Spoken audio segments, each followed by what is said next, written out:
And then there are three sectors that this 1 trillion will be focused in. The three sectors, it's transport and logistics.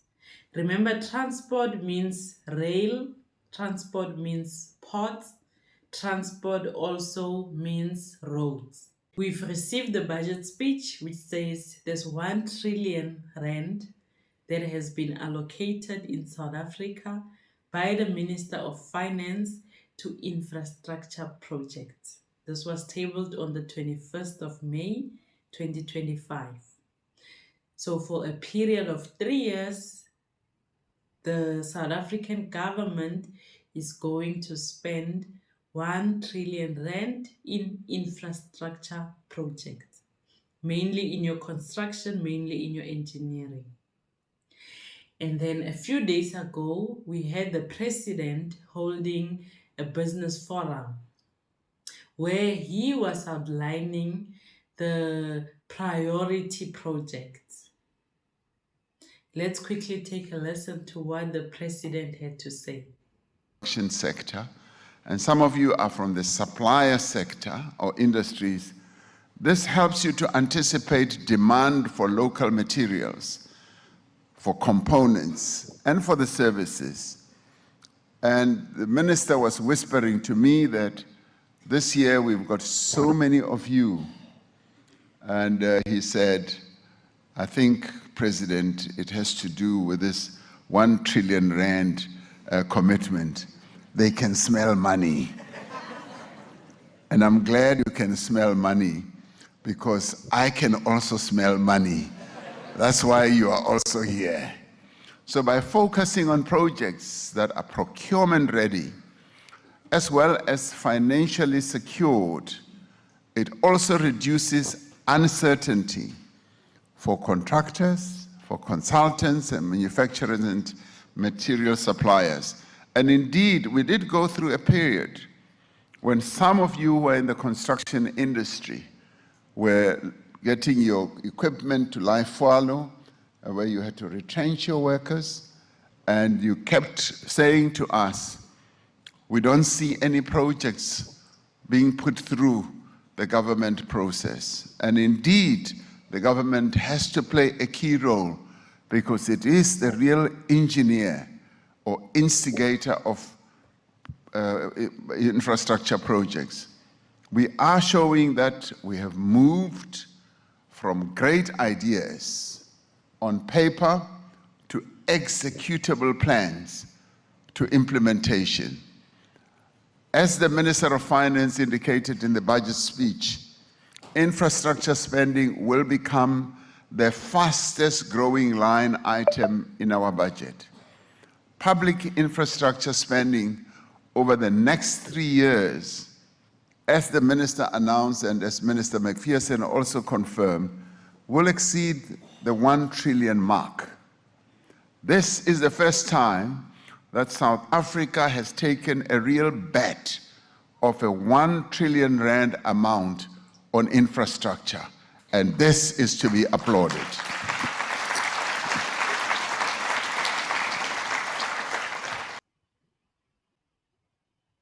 Now, if you listen carefully, you will understand that the president says, so there is big money in the room. Because big business now has heard that there is the 1 trillion that has been allocated to infrastructure projects. And now big business is already positioning themselves to understand how this will be rolled out, so that they can already start making partnerships, they can already start getting the compliance that is required in advance, they can already start checking where to source the materials which they will need for these projects. They can already see which training their team will need to get ready for this. So big business is already planning ahead before these projects are even put on the eTender bulletin or advertised anywhere for opportunities. They are doing the upfront work already. Now, the question is, as an entrepreneur, as a small business owner in the construction space, how are you getting ready? Now, if we look at the budget speech in front of me and we go straight to where it speaks to infrastructure projects, it actually says the main idea is to create jobs in construction and engineering, right? That's the main drive to this infrastructure project.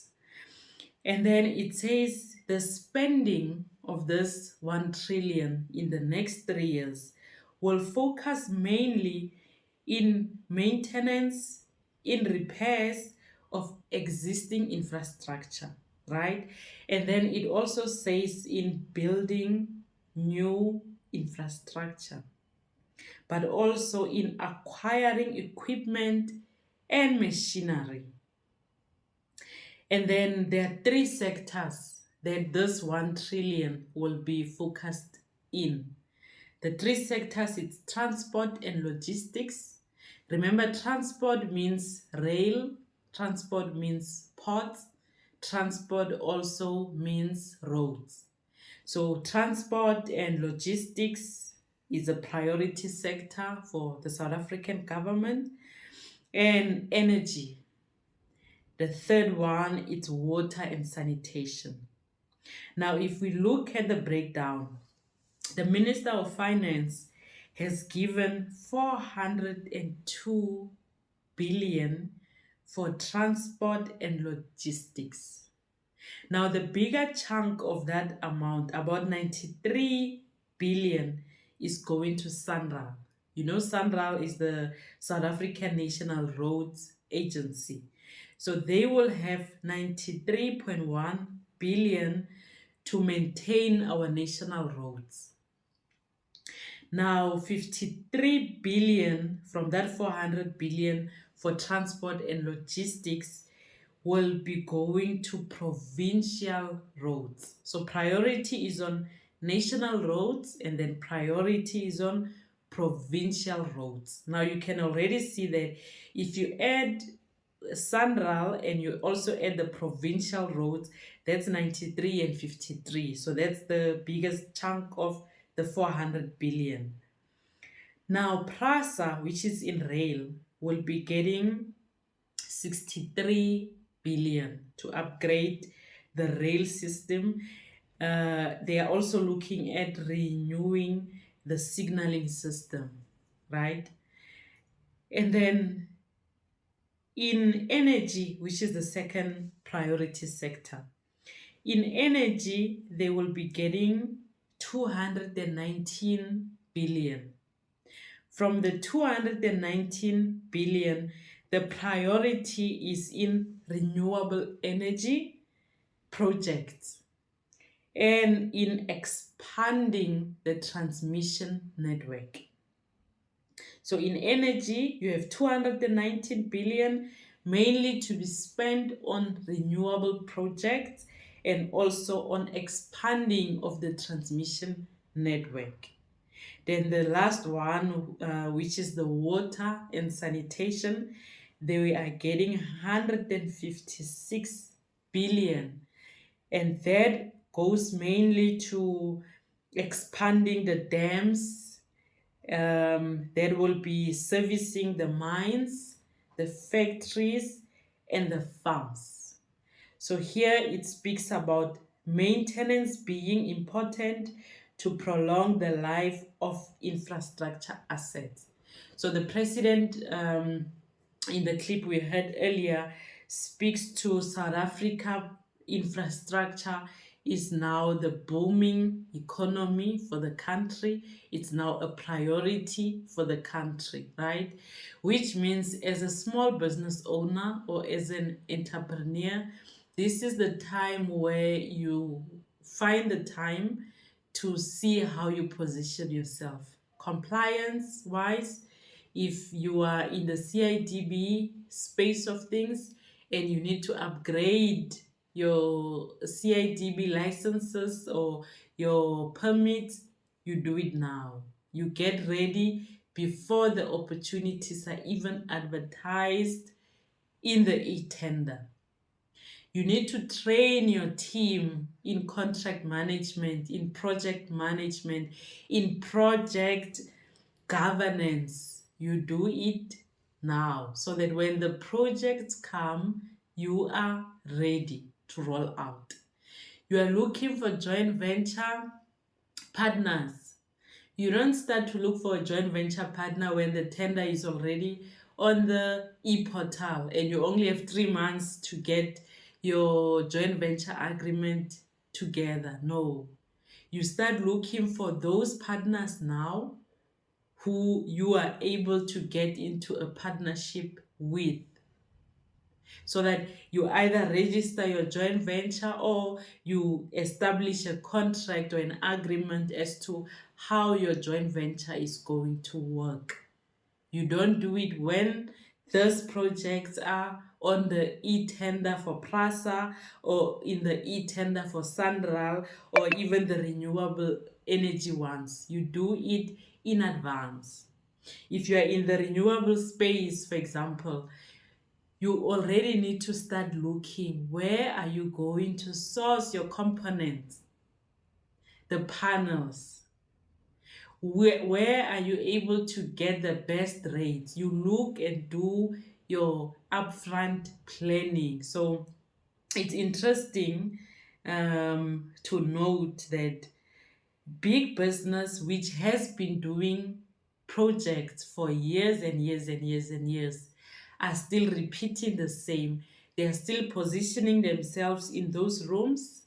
They are still positioning themselves where the information is so that they have the information and they start running. But the question is, as small entrepreneurs or as small business owners, when these come to the e-tender, it will be too late to react. So I think that's the main um, request from you, to say find time, look at the infrastructure website. The president also indicated to say this used to be in the presidency. Remember, the infrastructure projects used to be in the presidency under the leadership of Minister Ramokgopa. But now the infrastructure projects, because they are a priority, have now been allocated to infrastructure and public works ministry. But they have also been ring fenced, so to say, into what they call the Center of Excellence. So when you go into the website of the Infrastructure South Africa and you go into the Center of Excellence, that's where you will see the projects, that's where you will see what they are currently busy with.